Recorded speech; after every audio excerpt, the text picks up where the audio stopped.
Hello बच्चों, चलिए प्रश्न पढ़ते हैं। प्रश्न दिया है, जब स्पाइरोगायरा के 3 तंतु कॉन्जुगेशन में भाग ले रहे हों तो संभावना होती है कि विकल्प ए है बीच वाला एक तंतु मादा हो और अन्य नर हो, विकल्प बी है बीच वाला एक तंतु नर हो और अन्य मादा हो, विकल्प सी है दोनों ए तथा बी, तथा विकल्प डी है उपरोक्त में से कोई नहीं।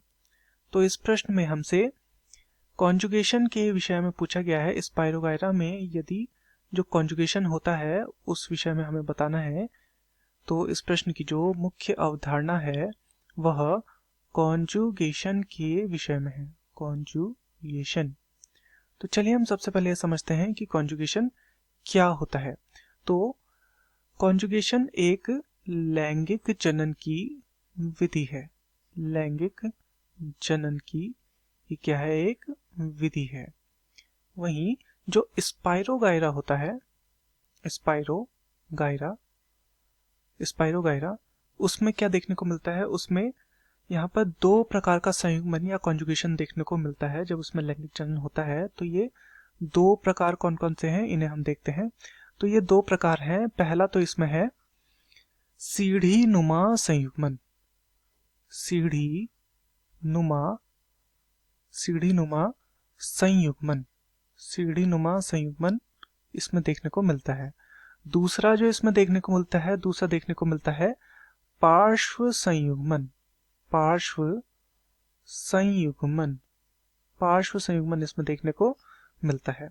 सीढ़ीनुमा संयुग्मन में क्या होता है? यहाँ पर नर व मादा युग्मक एक दूसरे से मिलते हैं तथा सीढ़ीनुमा संरचना का यहाँ पर निर्माण करते हैं। तो इसमें क्या होता है? नर व मादा युग्मक आपस में मिलते हैं। तो यहाँ पर अर्थात कितने तंतु हैं? एक नर तंतु, एक मादा तंतु, अर्थात 2 तंतु यहाँ पर मिल रहे हैं। पार्श्व संयुग्मन में वहीं पर क्या होता है? पार्श्व संयुग्मन में एक ही कोशिका के तंतु मिलते हैं। एक ही कोशिका के तंतु यहाँ पर मिलते हैं।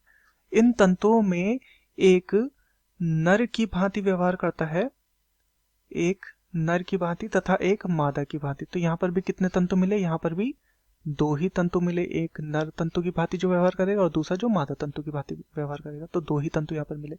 परंतु कभी कभी 3 तंतु भी मिलते हैं इस कॉन्जुगेशन में या संयुग्मन की प्रक्रिया में। इसमें क्या होता है? जब 3 तंतु मिलते हैं तब बीच वाला जो तंतु होता है, बीच वाला तंतु, तो ये जो बीच वाला तंतु होता है यह कभी नर की भांति व्यवहार करता है, यानी कि एक के साथ नर युग्मक की भांति व्यवहार करेगा एक तंतु के साथ, या फिर ये दूसरे युग्मक के साथ क्या करेगा? मादा युग्मक की तरह व्यवहार करेगा दूसरे तंतु के साथ। तो इस प्रकार से ये क्या कर सकता है? विकल्पों के आधार पर देखें तो पहला है बीच वाला एक तंतु मादा हो और अन्य नर हो, बिल्कुल ये भी सही है। दूसरा है बीच वाला एक तंतु नर हो और अन्य मादा हो, बिल्कुल ऐसा भी यहाँ पर संभव है।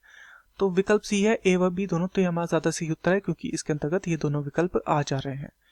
तथा विकल्प डी है उपरोक्त में से कोई नहीं, तो ये नहीं होगा क्योंकि हमें अपना उत्तर मिल चुका है। तो दिए गए प्रश्न का सही उत्तर होगा विकल्प सी, दोनों ए तथा बी। मैं आशा करता हूँ आपकी यह समझ में आया होगा। धन्यवाद।